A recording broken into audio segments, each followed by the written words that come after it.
radial 95 degrees.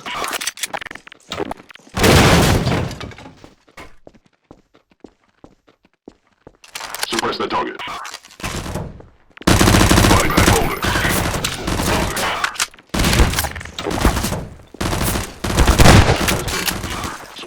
Extractor required.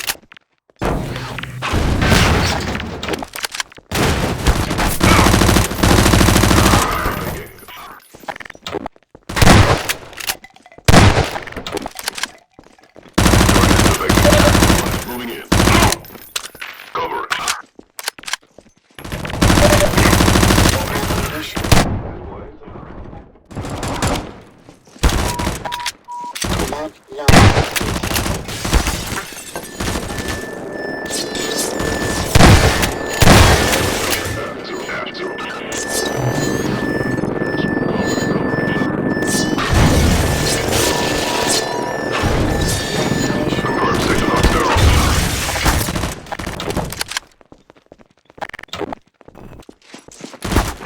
Unit is inbound.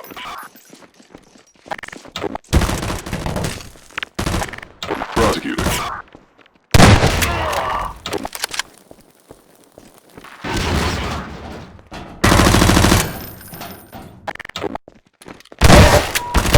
Blood loss detected.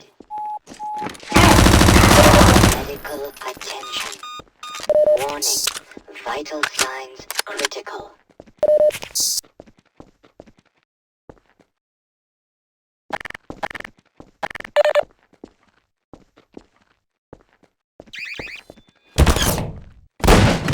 Track 6. Detected.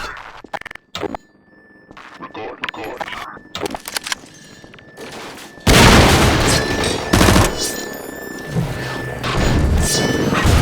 Watch advised, we have heavy resistance. Let's go. Breen 1-3. Eric 152. Down second. Track 6. Request medical.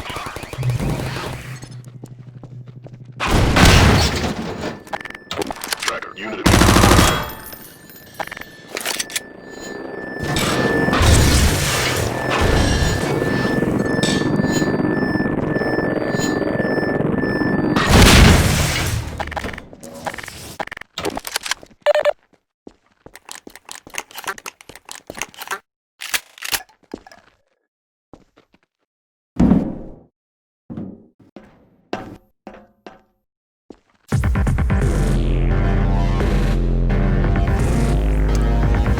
Hello, my name is Abe. This also known as Ioni Boy, or Lego Films, I guess, on this YouTube channel.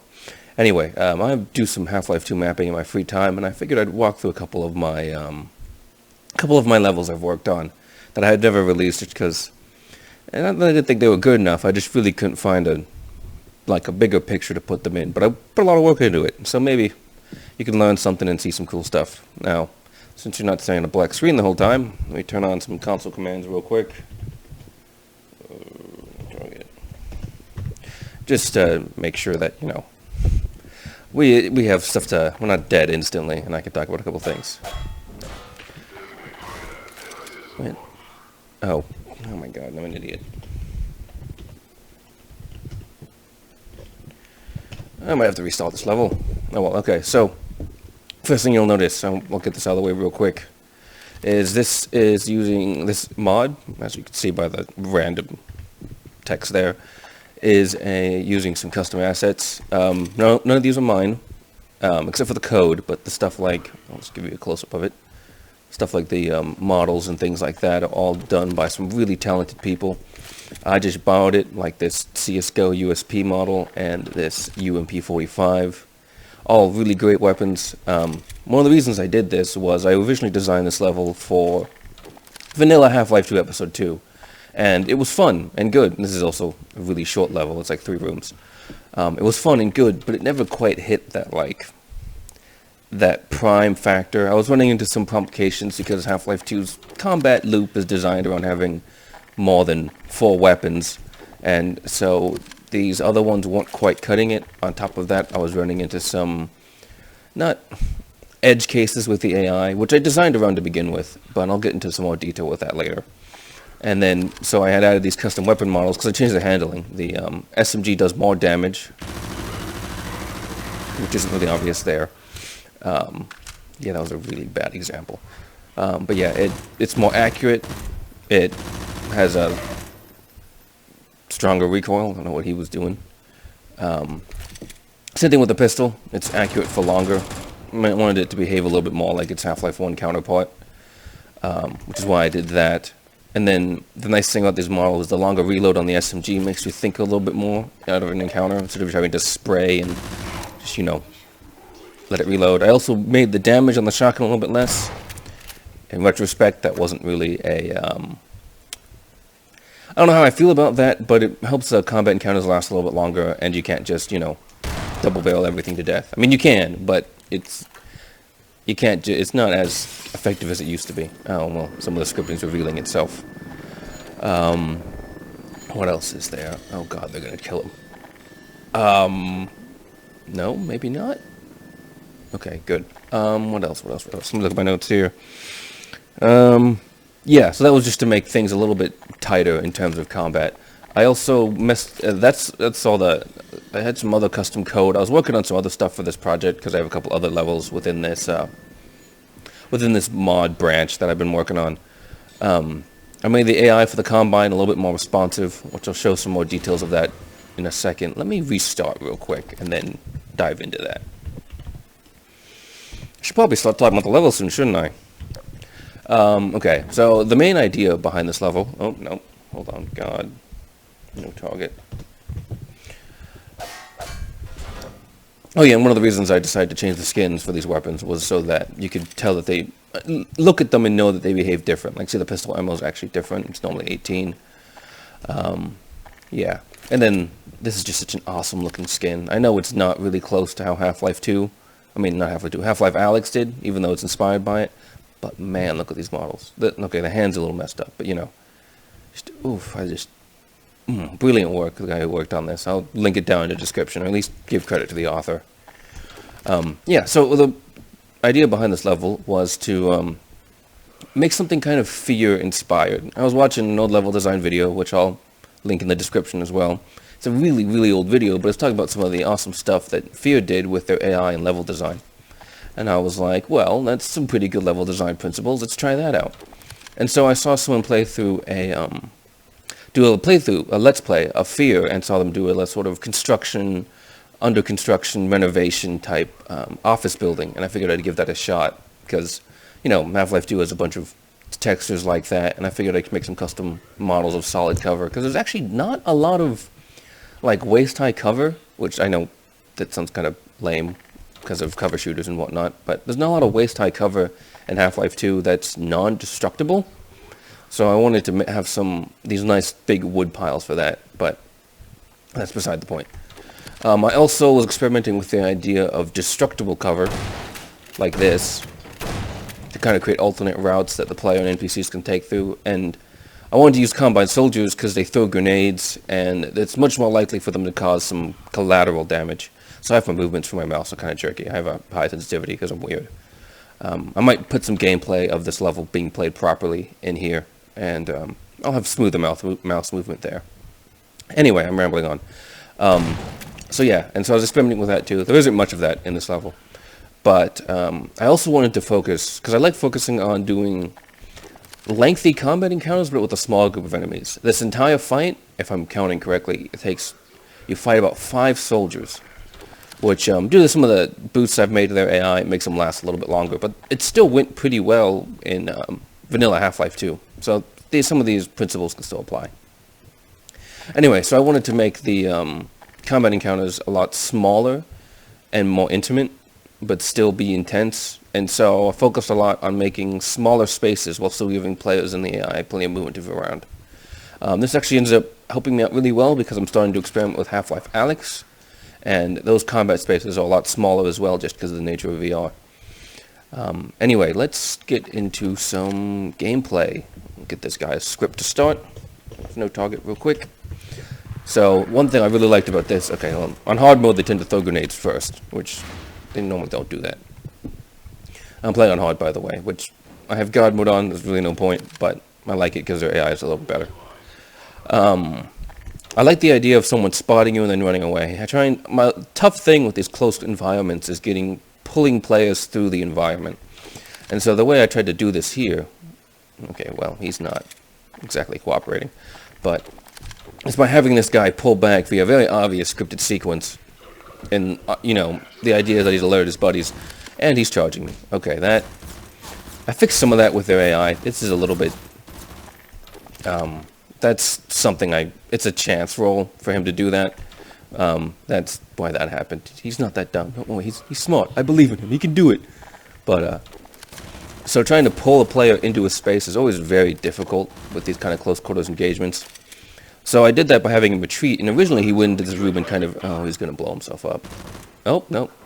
He lived. Nope, he hurt himself. So one way I did that was to have him, he originally hid in the back of the room, and I'll talk some more about how the design of this room has changed. But he hid in the back of the room, and so you'll kind of stand there and it's like, well, now what? And it was very obviously a trap. But having this guy stand back here and kind of shoot you from a distance as you come around this corner, he's a relatively weak enemy, and Half-Life 2's Arsenal is good at close range. So he's sort of pulling you into the space, but not overwhelming you with enemies like I've seen some junior mappers do, where you kind of get stuck in this doorway shooting back and forth. So there are other enemies there, and they are using scripted sequences to hide. The main reason I do that instead of actually spawning them in is to let the AI communication... what's the word? Yeah, to let the AI communication so that you can actually tell there's a larger squad and he's not talking like he's the only guy.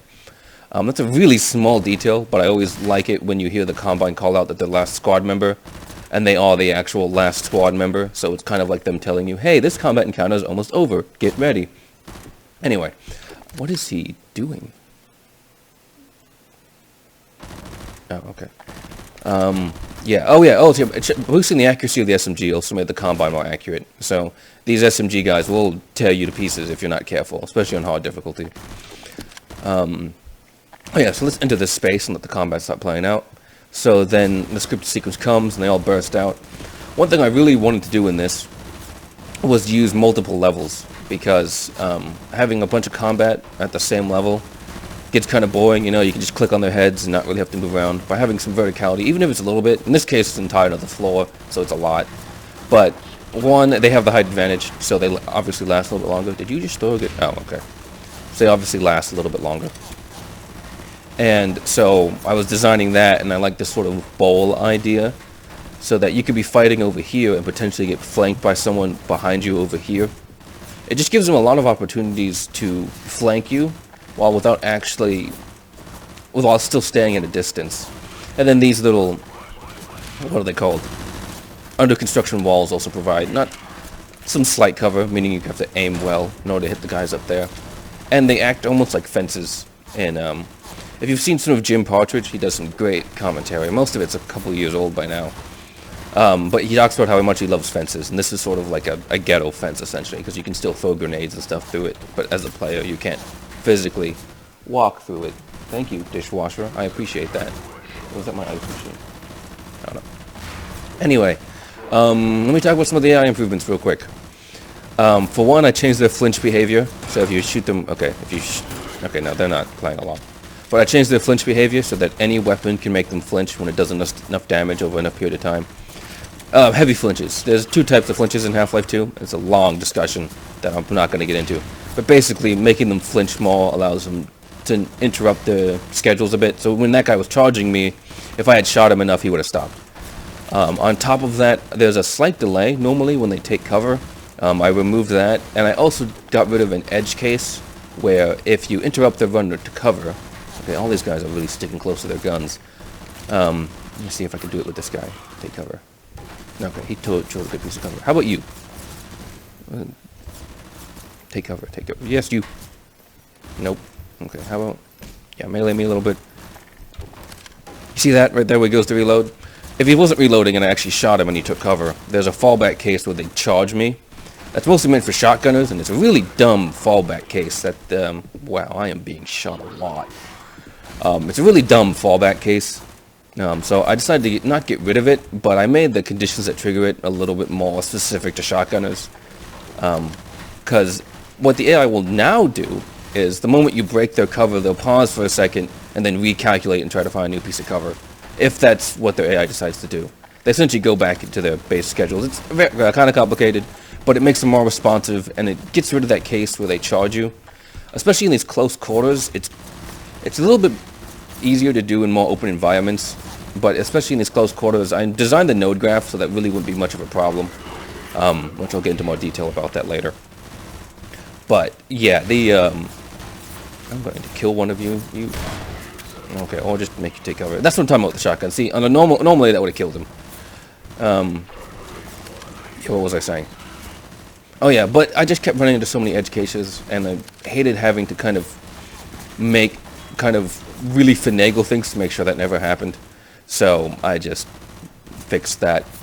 It's possible to design perfectly good vanilla levels with that fallback case in there, but I got so tired of dealing with it, and I had the ability to change it, and so I decided to do something about it. Okay, please die. Thank you. Alright, let's talk about this some more. One thing I try really... Yeah, there, some reinforcements spawning. One thing I try really hard to do, especially with close quarters environments like this, is you can't have a lot of enemies running around at once. You'll see some inexperienced mappers throw like 5 enemies at you, which I just experienced in Half-Life Alyx, and God, that was annoying. But they'll throw like 5 enemies at you because they want to keep the fight up, you know, because especially in Half-Life 2, enemies don't last very long. But the problem with having 4 enemies, or a lot of enemies anyway, is that they tend to, what's the word? Their AI squad doesn't work as well the more enemies you have, because only 2 can attack at once. I have a video about this on my channel. But on top of that, the more enemies you have, it can kind of skew the difficulty. So like on lower difficulties, I'm not going to engage next part of this fight yet. On lower difficulties, it's really problematic, because on the higher difficulty, more enemies are going to be more damage being dealt to you, more people you're going to have to punch through, and it's just really hard to balance for.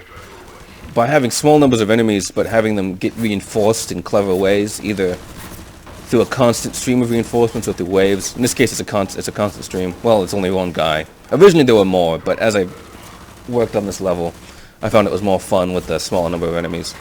But this is getting kind of boring to watch, isn't it? Yeah. So having spawning enemies, just kind of keep the number of enemies low, but the intensity. Keep the fight going for a certain amount of time. It's a much more easier to balance way of doing that. I hope I got my point across. Anyway, let me kill the next guy. I'll kill those 4 guys in a lower level. Get the next part of this fight going. So after you kill the next guy, there's a slight delay, and then BAM! Man hacks! God, I love man hacks. And they're working... What's great about the Half-Life 2 squad AI is, okay, and you see them retreating. Or they're trying to retreat anyway. Yeah, there they go. To the upper level. I'll talk more about that later. Anyway, I love man hacks in Half-Life 2. They're great. People find them annoying. I think that's mostly due to their ringing. In Half-Life Alyx, I have some thoughts about them, but I still think they're amazing, and I love the little guys. One of the big things I like about them is their swarm behavior. So if you have them in these close quarters environments, they tend to take different routes to you, and they'll literally surround you, which is always a good way to help make players move around the space.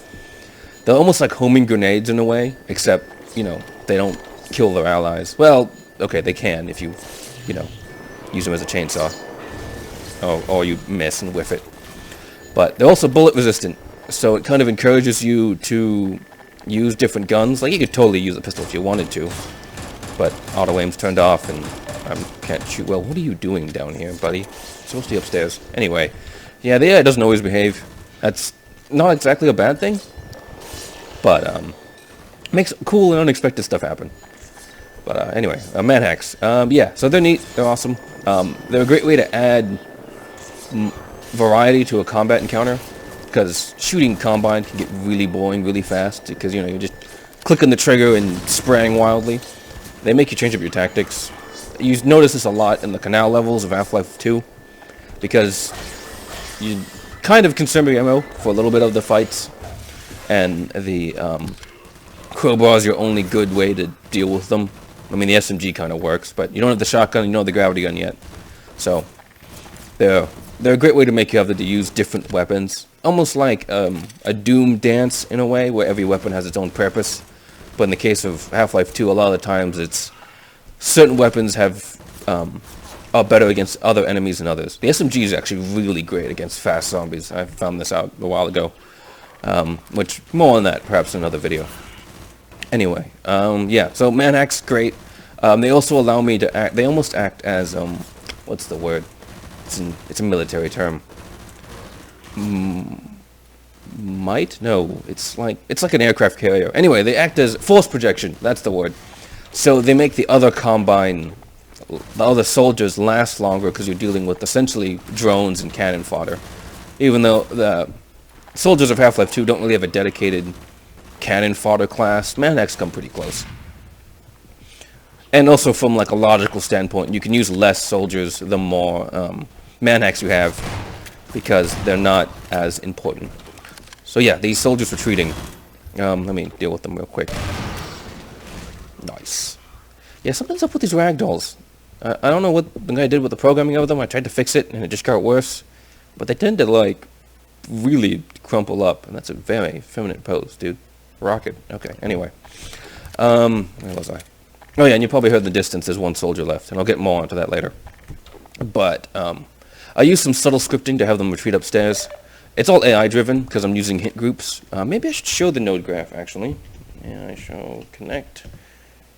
AI nodes. Yeah, there we go. Okay. Yeah, so node graph design. I could do a whole video on this, but because node graphs, so many people get them wrong. Good thing to note, because Half-Life 2 soldiers, unlike Metro Cops, they decide where to shoot. I mean, Metro Cops decide where to shoot on the node graph too. But if you get line of sight to them on their way to where they're going, again, this is described in my video in more detail, they'll stop moving. But soldiers, once they find a place to shoot, they keep moving there. And that's kind of how they get to flank you. Like that one guy who came all the way over here. So I like to first pick node graph positions that are in good cover. This is actually a crouch node. And that's what a hint node looks like. Well, don't worry about that. I put nodes where, one, good cover positions are, that aren't easily broken. In this case, that doesn't really matter because the player's on this side. It's rare to find enemies on this side of the map. But, like, for example, over here, I have a crouch node. Yeah, since the player's bound to be going left and right here, I didn't put a node there because that's likely to never be a cover position. So I first look at a space and think, okay, where are some good cover positions, and put nodes there to make sure that they can, they use it. Then I find where are good shooting positions near those cover positions. So like this node here, or this node in particular, is a good shoot position, so I made sure to put one there. And then here's a good shoot position, so I made sure to put one there. And then I try and put nodes that allow all those other nodes to connect, while still making it where, for example, I wouldn't put a node here. I actually don't like these nodes being here, but it was a conceit I had to make in case the player was over here. And look here, there's no nodes here whatsoever. Like, there's not even one outside this door. Because this doorway isn't a good cover position. Because here is, but not like this one here. So I don't want someone to be shooting from here, because when they take cover, they should be ideally going there. The AI also searches for local cover. I figured all this stuff out by looking at the source code. So you don't have to be like 100% accurate with your cover positions, because they'll look almost, I think, 128 units to their left and right to look for actual off the node graph cover. But anyway, I'm going on and on about the node graph. But especially with these close quarters, it took me a lot to kind of find good node graph positions. You just kind of, it's a lot of some of it's trial and error, but you can kind of reason through it. I should probably talk about some of the design of the level now. Maybe I should finish off that guy first. Yeah, I'll go to that guy, because then I can start talking about some of the design process once I clear out this entire space. Yeah, this combat encounter here is actually, I like it. One thing I'm also trying to do in this level is kind of introduce enemies, because I love slowly introducing the player to opponents. I love thinking of new ways to do enemy introductions, but I'm just getting low on ammo, aren't I? This was actually kind of inspired by Titanfall 2. There's several encounters in there where they have this enemy that just spawns drones and just keeps chucking them at you until you go into the back and deal with them. In this case, the Manhax actually spawned from the what's it called? Elevator shaft over there. But I have this one guy. Once he dies, they stop spawning, which I'll do it in a second. He's also using hint grouping to kind of be more defensive. You normally don't see shotgunners hang back like this. But the nice thing about knowing the source code is I know where their effective range is, and it's actually pretty long.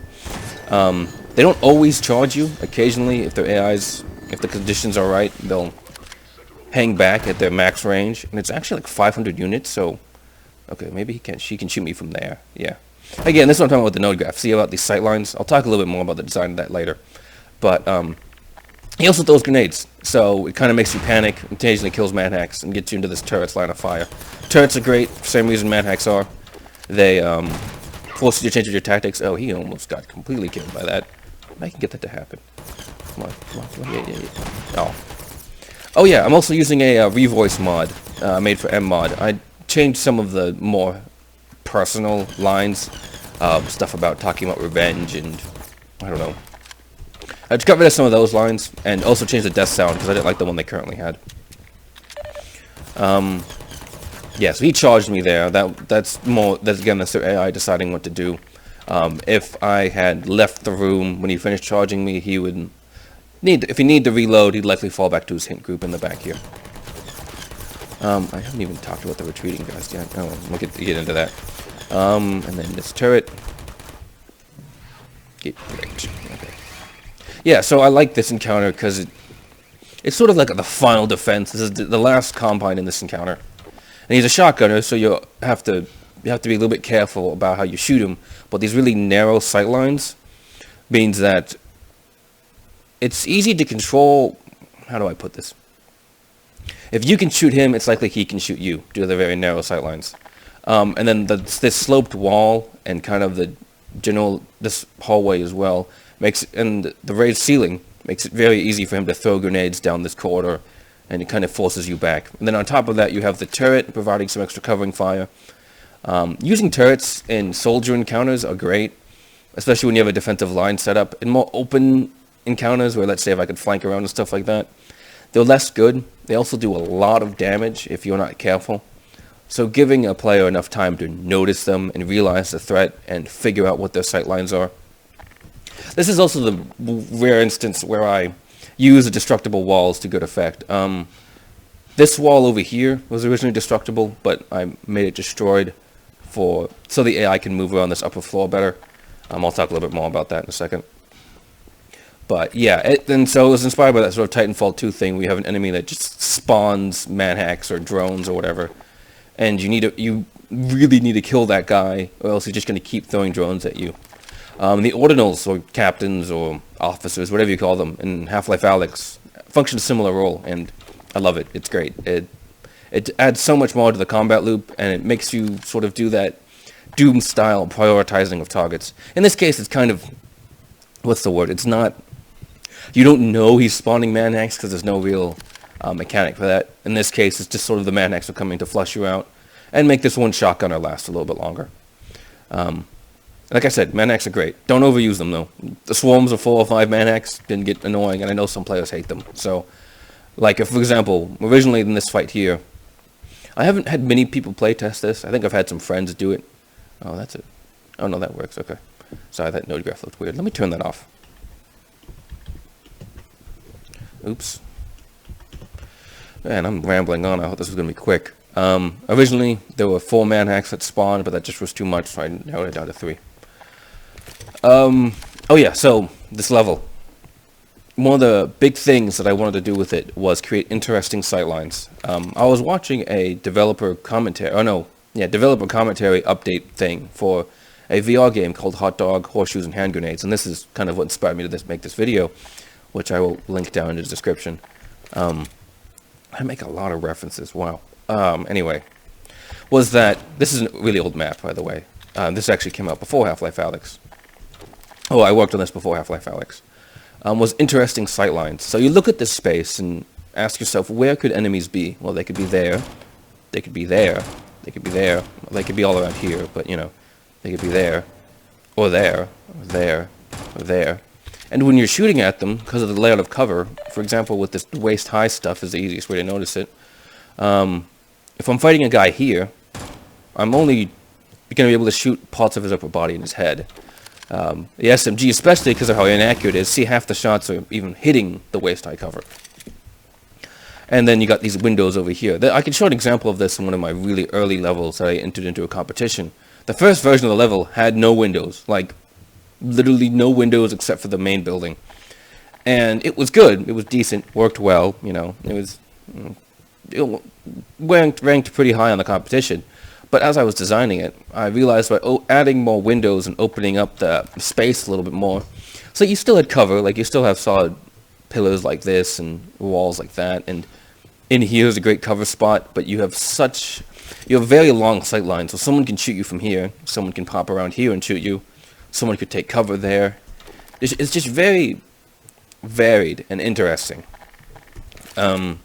You have to move your mouse a lot more, and a guy could even appear over there, and you have to be careful where you aim. Explosive barrels that I placed around too, like there's one right here, where it's close enough that it's bound to hurt someone, but not actually kill someone. Or the ones up there, where they will definitely kill someone if they're in front of that wall. It makes you think a little bit more, which is a big part of Half-Life's core, you know, combat loop. Run, think, shoot, live, as it goes. So you have to be careful about where you aim and where you are, because I can't remember what article I read, but it was talking about first-person shooter design, and it was talking about different kind of cover philosophies, or level design tricks. And the one that I really liked was the idea of a no man's land. So you'll see this in a lot of beginner levels, not on purpose. I mean, it might be, I don't know, I didn't design them, but I did this too, where, like I was saying before, you could have 3 enemies in this room and you'd be in this doorway. For the longest time, this pillar wasn't here, or the pillar was obnoxiously close. I put it here specifically so that the player is encouraged to enter the space. I'll talk a little bit more about encouraging players to move forward. This is kind of easier in Half-Life 2 because of its more push-forward combat. You're kind of encouraged to be aggressive. Enemies at long range aren't that much of a threat, normally anyway. Yeah, you can see how accurate they are. Anyway, rambling again. Yeah, so I put this cover here specifically so players could feel encouraged to enter the space. And then from here, they can take this risky run over to here, or they can walk into here to kind of narrow things up. But the nice thing with these breakable walls, they actually have a little hole in them. I think I broke every single wall, so I can't showcase it now. Wait, maybe this one's not broke. Oh, never mind. Anyway, they have a little hole in them so that if the AI can still get line of sight into you here, it's just a lot narrower. But yeah, and then if you see explosive barrels in here, if this wall blows up, then you see it where it's exploded. Okay, so you got cover. You can see good cover from here and here, and from here you can see that as a good cover position. And in here, then they can only really get you from 2 angles, but it's still 2. It's more than 1. And the nice thing, I've heard some other people talk about this, is they always like to have more than one entrance into a space, and that's good and all. I'll talk a little bit more about some of the problems I had with that later on, because originally this entire section was flipped. No. Yeah, the section was flipped. God, now I'm confused. Anyway, originally you couldn't access this part of the map. This was actually off in that corner, and the staircase was still facing that way, but it led up to here. Basically, you couldn't. This entire half of the map was sealed off by walls. Where was I? Oh yeah, more than one entrances, and this does follow that philosophy. That's always great to give your players options of where to move around. But a better philosophy, I think, is, or a better saying, more like it, is to have more than one sight line. Because this is especially the case in Half-Life 2. In Half-Life 1, you can't really do that because the AI doesn't look for sight lines. It's hilarious. Everyone talks about how smart the grunts of Half-Life 1 are, but they really just charge you, and then when they see you, they stop and shoot. but because of how old the game is, they have a little bit of a delay before they stop and shoot, so it feels more natural. You can look at Half-Life 1 source, and it's really broken for that reason. But anyway, Combine don't try and charge you. Bad level design makes them charge you. Or, you know, AI fallback cases. But that's beside the point. Where was I going with this? Oh yeah. So, for example, this room could have one door and that could be a window, but you'd still have more than one sightline that enemies could shoot you from, and because you're a player and you have legs, every window becomes a door. Fences are are windows that you can't jump through. That's a really weird way of describing it, but anyway, yeah, so a lot of interesting sightlines, and that was kind of where I was going with this. That you see that in F.E.A.R as well. They have a lot of different sightlines, and then I added verticality to this, which is something you don't see. I mean, you kind of see it in F.E.A.R, but not to this extent, where there's enemies can be all over the place here.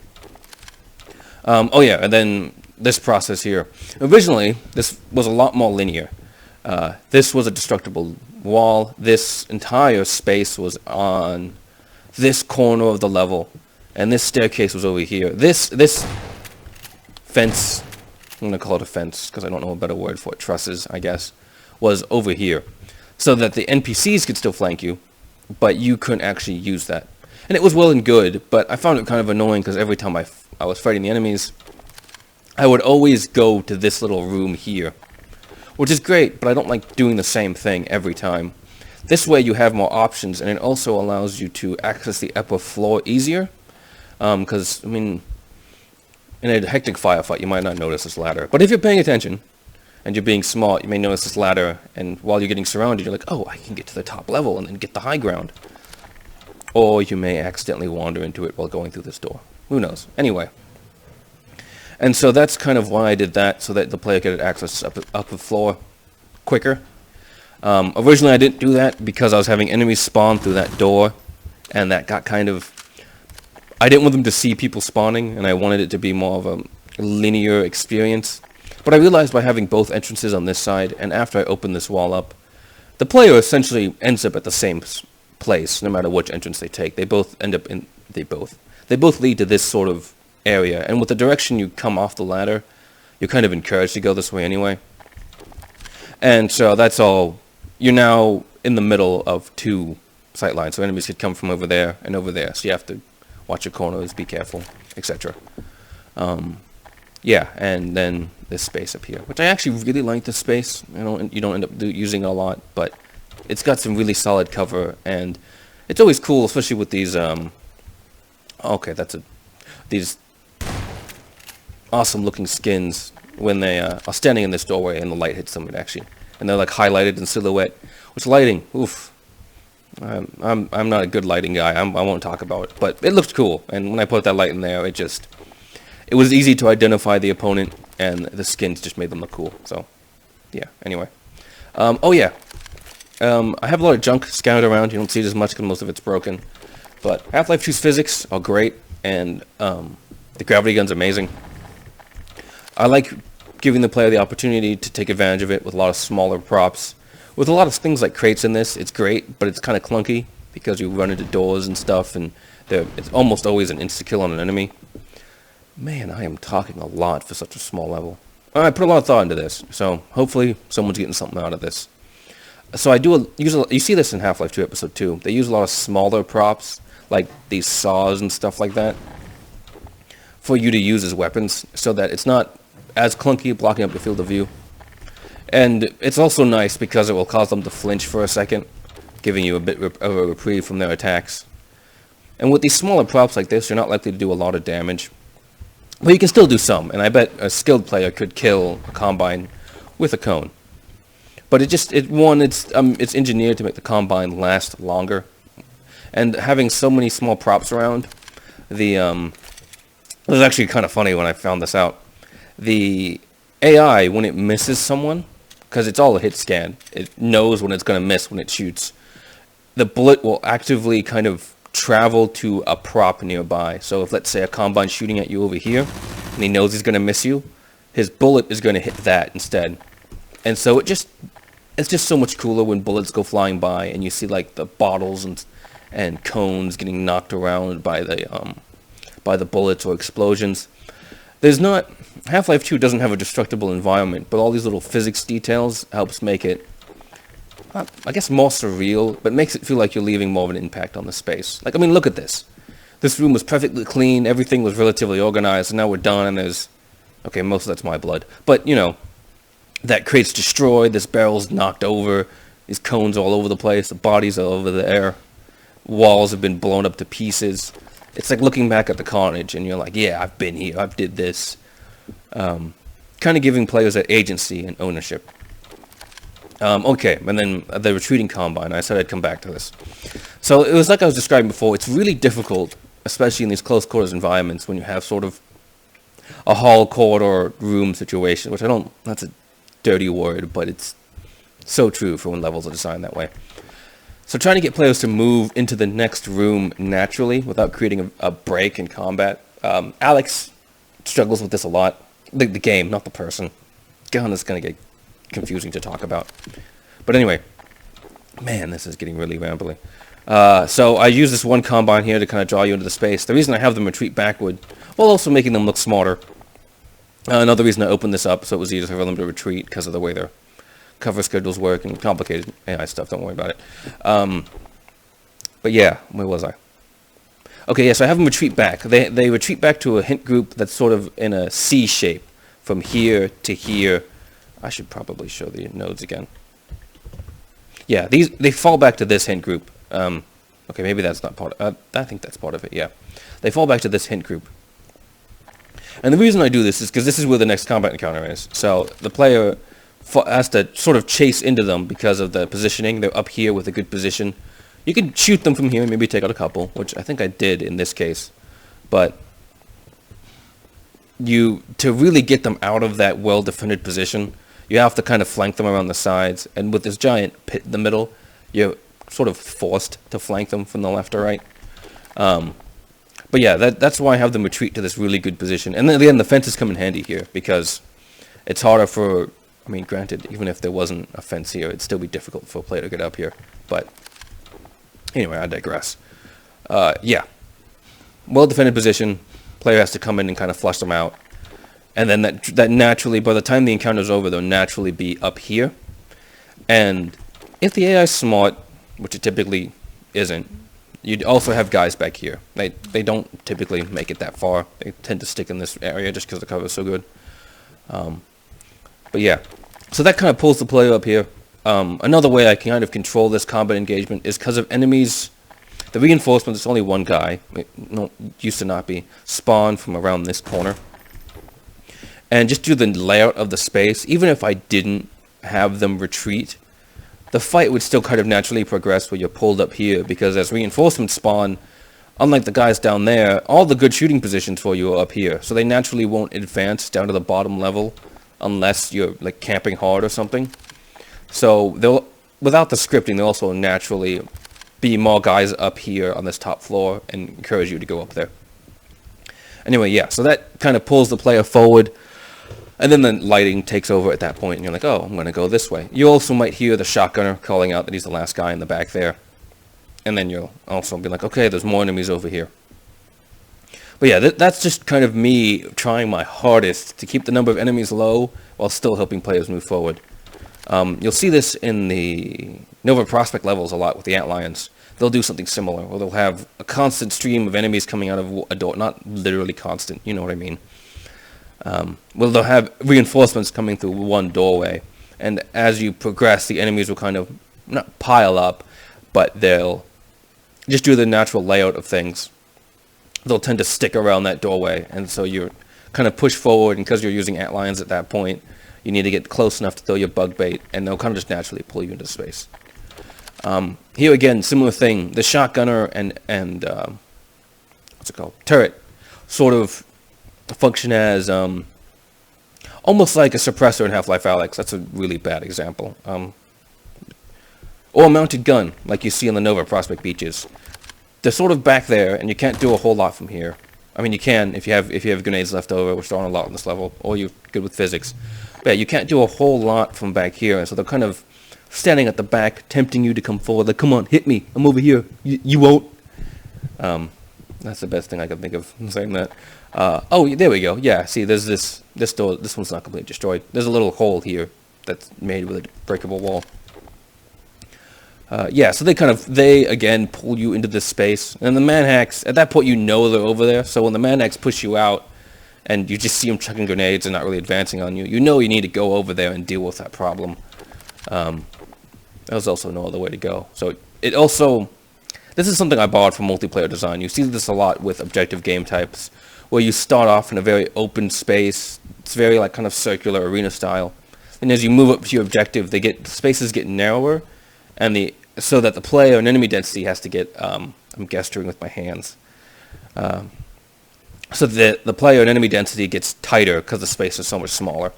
So this is some more of that, where you feel like you're rushing up on a position because it's really the only path you have. Unlike before, where you're kind of juking around between doorways and stuff, and it's just part of creating a kind of feeling and story to the fight.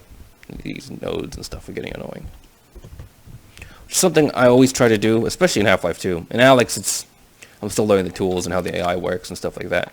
But in Half-Life 2, I always try to create a story where it's like, that first soldier you met down there, he didn't know you were going to come through that vent, so he ran away to get help. And then his other buddies set up a defensive position in here. And then you broke through them, and their commanding officer, the shotgunner in this case, sort of set up a final line of defense at the back here, knowing you were going to head this way.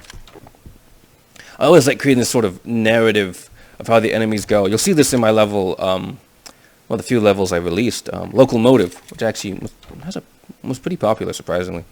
In that, the Metro Cops kind of have a defensive line, and then as you push forward, they fall back and reinforce until there's only like a small group of them left huddled in a control room, waiting for you to come in, because they're like, they're the only guys left, and they know their time has come.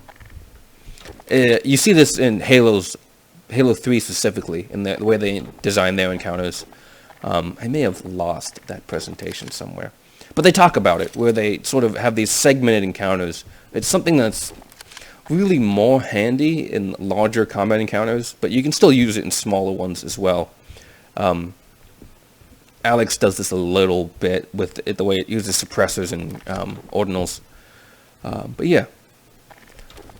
Let's see, what else do I have in my notes here? F.E.A.R style, changing design to yeah, so I think that's everything. Man, I talked a lot. Probably gonna have to edit this a bit to get some of the pops out. Yeah, that's about all I have to say about that. So yeah, if you guys thought this was interesting, I have a couple other unreleased levels. I might show some hints of it in a little. The level ends here. It just cuts to the main menu. Yeah, but if you have some, if you want to see some other levels I've unreleased, because like you see, this is really short. If I put this on One Thing Shoot Live, well, or ModDB or anything, you know, there's really no point because it's not that long of an experience. It's really more of like a workshop map, but you know, Half-Life 2 doesn't have a workshop. Anyway, where was I?